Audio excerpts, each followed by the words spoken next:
Welcome back, and now for the news in detail. In Afghanistan, President Ashraf Ghani has issued a decree ending the Chief Executive Office's role in the Afghan government framework. The decision comes 2 days after presidential rivals Ghani and former Chief Executive Abdullah had parallel swearing-in ceremonies. The presidential palace spokesman said after the swearing-in ceremony, there is no longer a Chief Executive Office. The office of the Chief Executive was established in 2014 in a power-sharing agreement to solve an election crisis involving Ghani and Abdullah. Last month, the Election Commission declared Ghani the winner of the September elections, but Abdullah disputed the results and claimed victory. The Taliban say the conditional release of 1,500 prisoners ordered by the Afghan government goes against the Doha deal. Earlier, Afghan President Ashraf Ghani signed a decree to release the Taliban prisoners on 4 conditions. Taliban spokesperson Sohail Shaheen says under the accord, the intra-Afghan talks were to open after the release of 5,000 prisoners. The spokesman said the Taliban have never agreed to the conditional release of prisoners. The president's spokesperson Sadiq Siddiqui said earlier the Taliban's written promise not to return to violence is among the preconditions for the swap. He said once intra-Afghan talks begin, the government will release 500 prisoners every 2 weeks. But the Afghanistan Independent Human Rights Commission says prisoners accused of war crimes should not be released. U.S. Special Envoy Zalmay Khalilzad said the Taliban have already agreed to release up to 1,000 Afghan government prisoners. The United Nations has adopted a resolution supporting the Doha peace deal between the U.S. and the Taliban. The U.S. envoy Zalmay Khalilzad says the resolution demonstrates the international community's confidence in the peace process. More in this report. Despite its early teething problems, the international community is throwing its weight behind the deal which aims to bring peace to war-torn Afghanistan. The UNSC resolution won the unanimous support of the 15-member council. It welcomes the intention of all Afghan parties to pursue the successful negotiation of an inclusive political settlement. But the US has warned Taliban that intensive violence can derail the peace process. We acknowledge the Taliban have taken steps to stop attacks in cities and against major bases. But more needs to be done, and we urge them to also reduce violence against Afghan forces in the countryside to give intra-Afghan negotiations and peace the opportunities to succeed.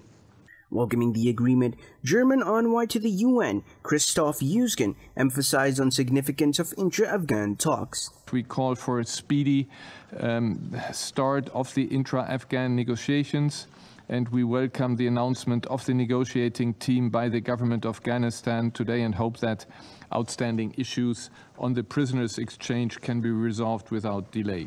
The intra-Afghan talks is the next step in the peace process to strike a power-sharing formula between the Taliban and the Kabul government.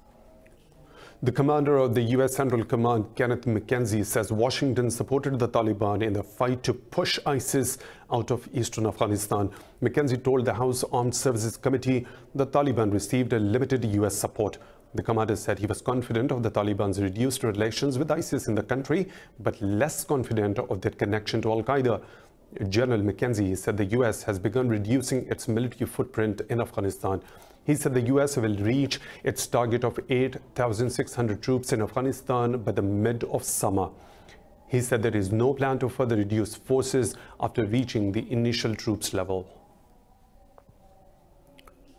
In the U.S., Bernie Sanders scored his first victory in Tuesday's Democratic primaries when North Dakota was called in his favor. But the lone win is unlikely to blunt rival Joe Biden's momentum after a strong night for the former vice president.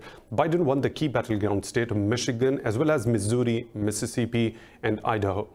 Exit polls show younger voters and Muslims went for Sanders, while older voters and African Americans voting for Biden. The last state, Washington, remained too close to call. The results have narrowed the path forward for Sanders, who had hoped for an upset win in Michigan. Speaking in Philadelphia, Biden called for party unity. And I want to thank Bernie Sanders and his supporters for their tireless energy and their passion. We share a common goal, and together we'll defeat Donald Trump. We'll defeat him together. We're going to bring this nation. In occupied Kashmir, the High Court has dismissed a petition seeking to ban the use of pellet guns by security forces. Announcing its decision, the bench said the use of force in the occupied valley is inevitable. The public interest plea was filed in 2016 in the wake of pellet injuries to the thousands of Kashmiris during the protests. In the last 2 months, 33 people have been killed by Indian troops. The valley has been under lockdown since August last year.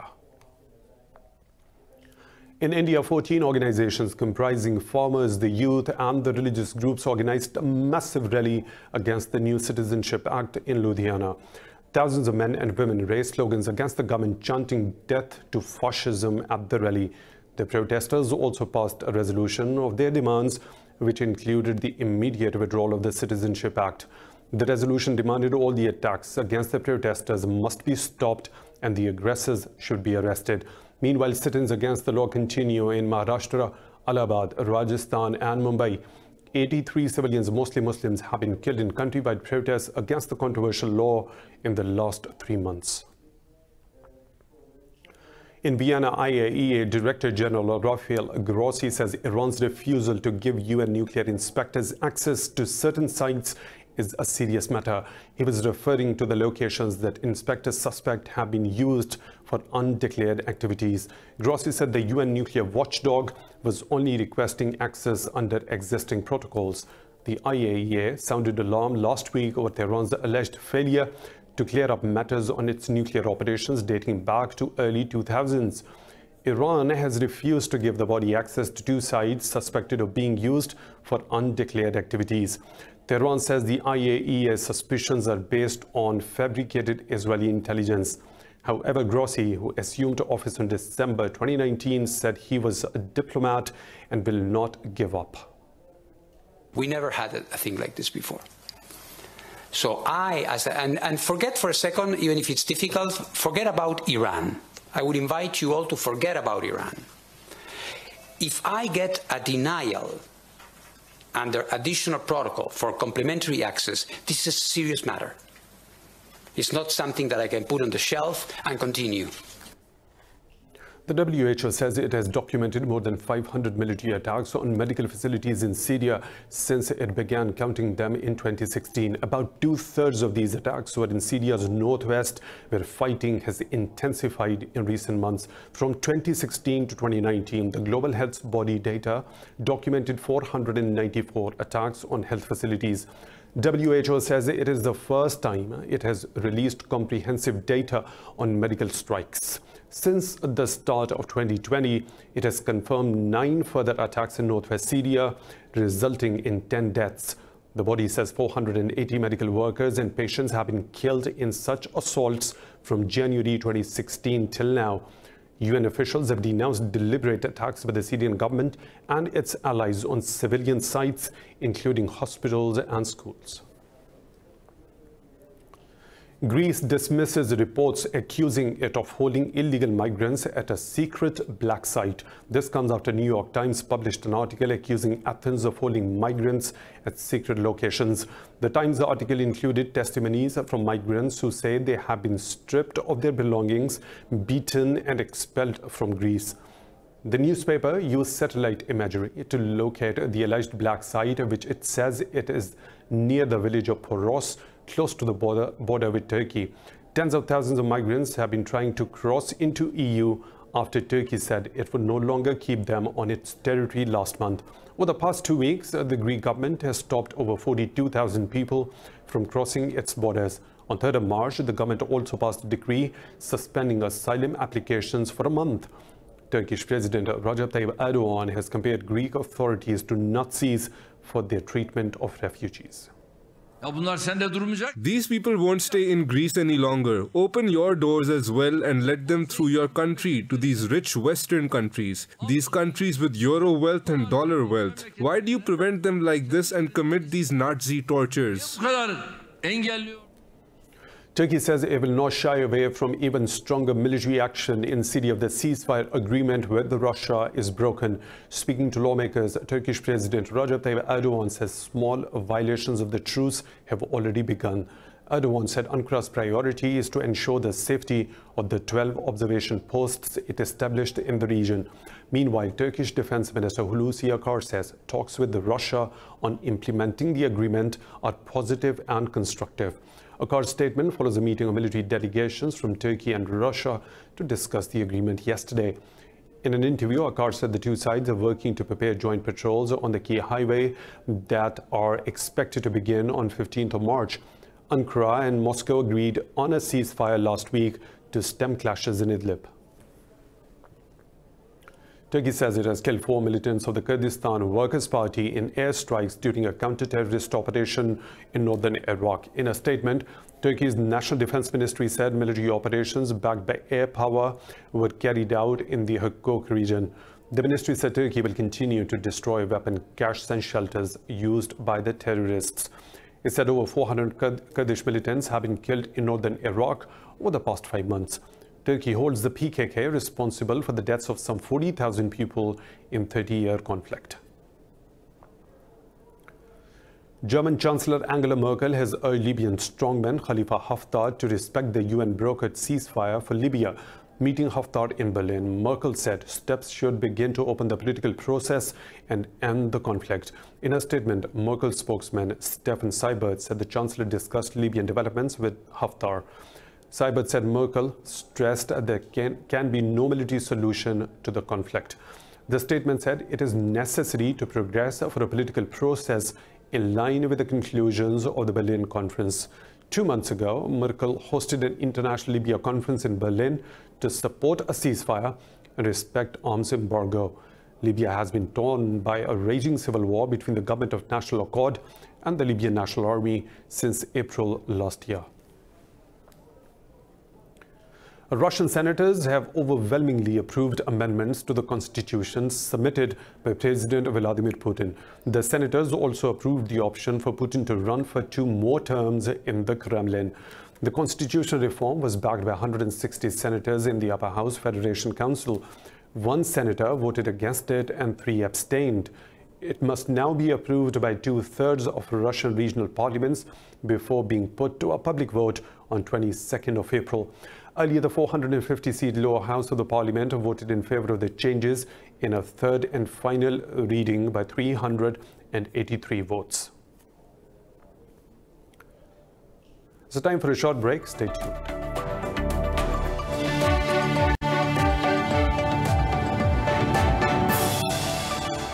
Welcome back. Iran has reported 63 more deaths from the new coronavirus, raising the death toll to over 350. The health ministry says the total number of the cases has also risen to around 9,000. The capital, Tehran, has the most new infections with 256 cases.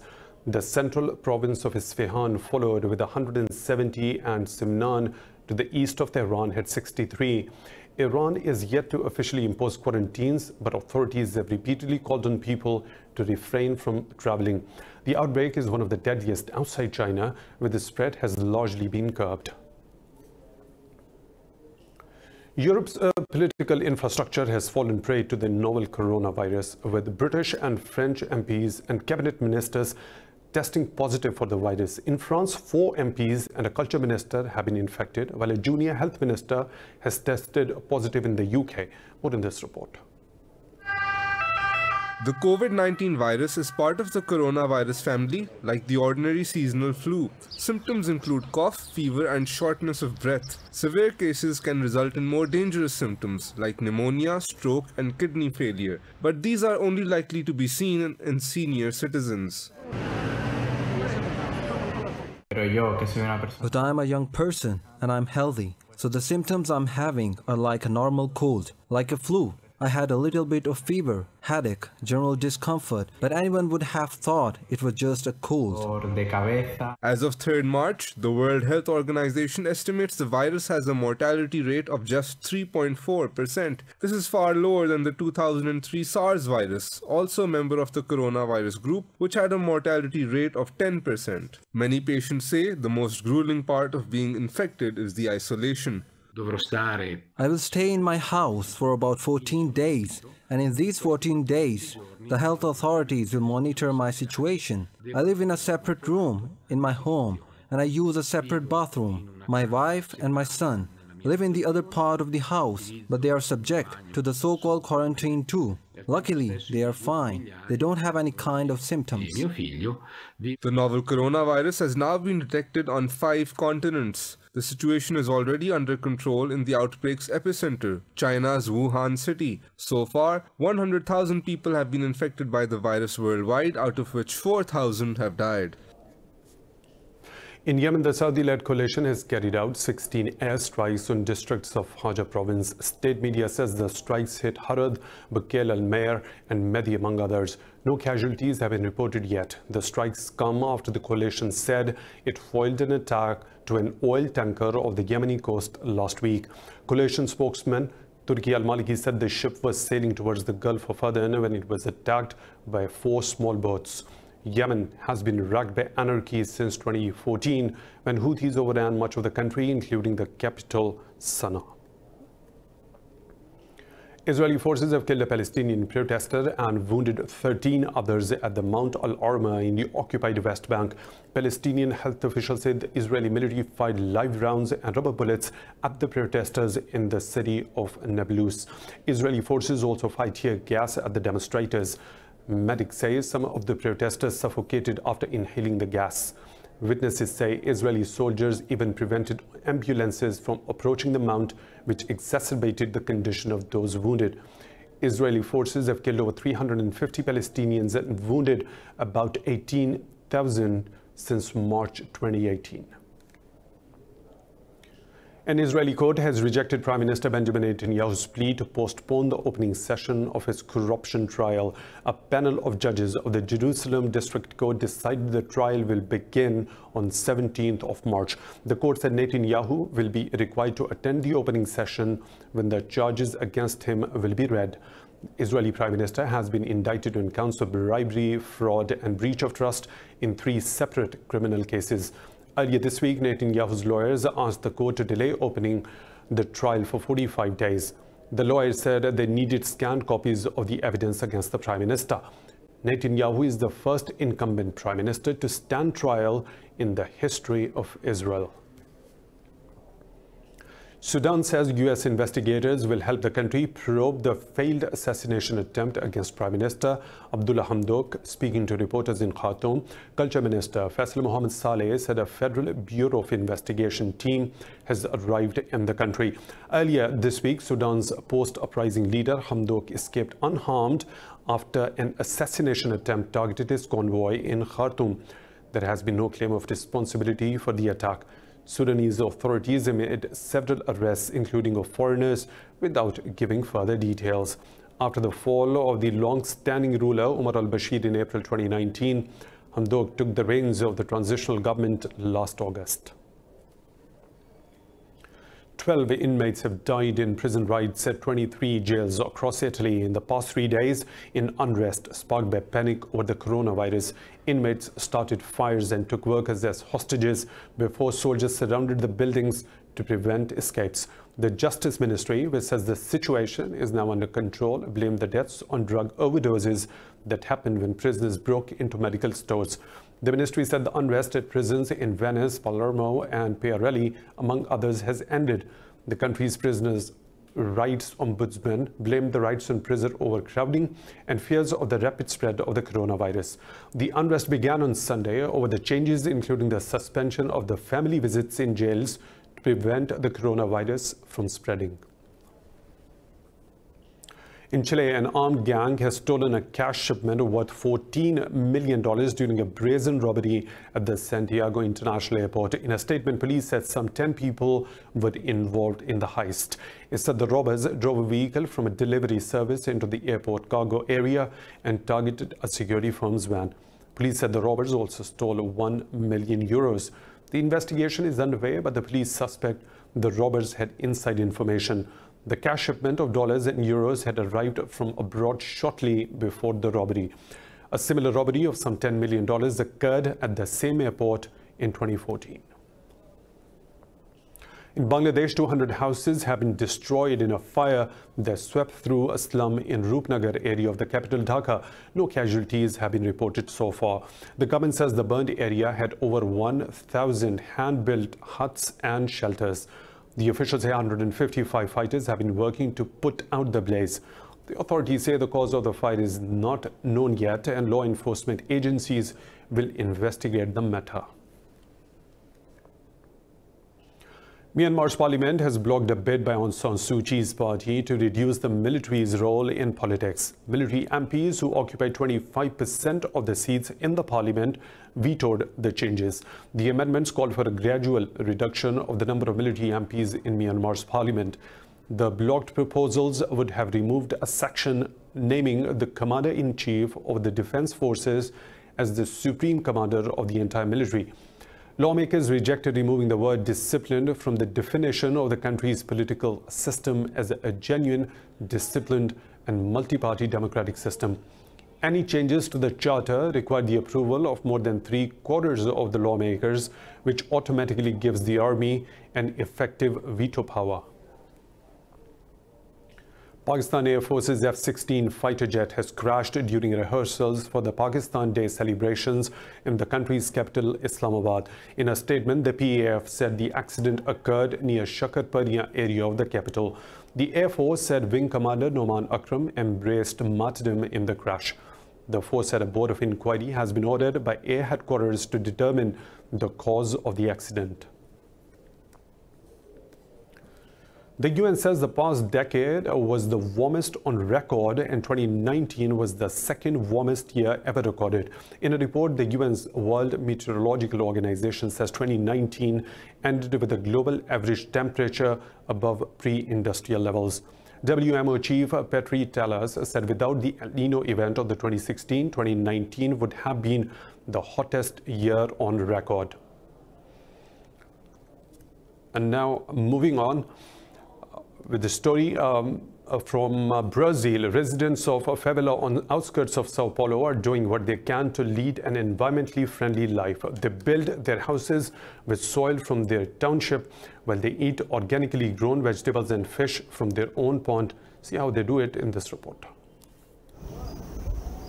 At first glance, it looks like any other township in Brazil, a precarious jumble of tin roof shacks and scruffy streets. But look closer and the community garden, rainwater harvesting system, and environmental education program fade into sight. This favela, as poor townships and suburbs are called, is remarkably green. The impoverished community of Vila Nova Esperança, or the Village of New Hope, is fighting to be a model of sustainable living. It is a solution because we don't have money here, and also because it is sustainable. It helps the wallet and the planet. The community has built an organic garden with a wealth of plants in the herb and spice section: thyme, basil, turmeric, lavender, and 3 varieties of mint. The plants and flowers don't stop at looking much like any of the other 1,650 favelas in the giant city. This one, though, has won multiple awards for its environmental programs.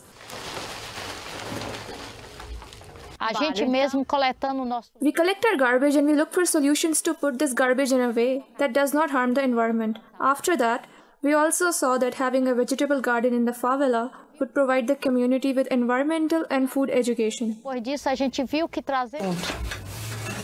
It doesn't stop at the garden. The community has used sandbags to build walls that protect from landslides, a necessary step because most favelas are built on hillsides. Perhaps most fascinating of all, they have developed a system to collect and reuse rainwater.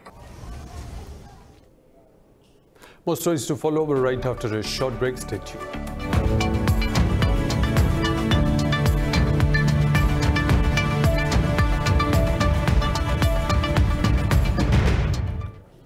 lows and the highs of the business world now. Russian Finance Minister Anton Selonov says the country has enough state reserves to ensure stability in its financial markets. He said Russia is better prepared than many other countries with oil revenue amid low oil prices. Speaking in Moscow, Selonov said Russia would be able to fully accomplish tasks set by President Vladimir Putin. He said Putin's tasks included raising living standards without making any adjustments to the budget. The clash of oil titans Saudi Arabia and Russia sparked a 25% slump in crude prices. This triggered panic selling on Wall Street and other equity markets that have already been badly hit by the coronavirus outbreak. We are fully prepared. We are better prepared than other oil-producing countries with large profits, which are now forced to shrink their budgets. U.S. stocks have dropped sharply after attempting a rebound in the previous session. The markets fell on skepticism around President Donald Trump's stimulus plan to combat the coronavirus outbreak. The indices of S&P 500 and Nasdaq Composite plunged over 3% lower. The Dow Jones Industrial Average Index also depressed over 4%. The shares of Nike have dropped after rivals Adidas and Puma flagged a sales hit in China due to the outbreak. The U.S. Federal Reserve is likely to cut rates for the second time this month, pressuring Treasury yields further.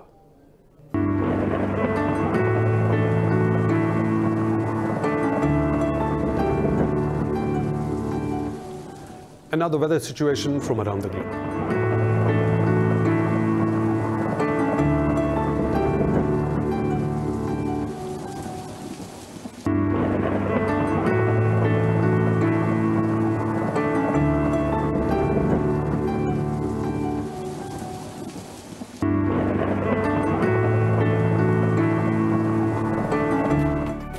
And that's all for now. With the latest updates, you can follow us on social media at Indus Special.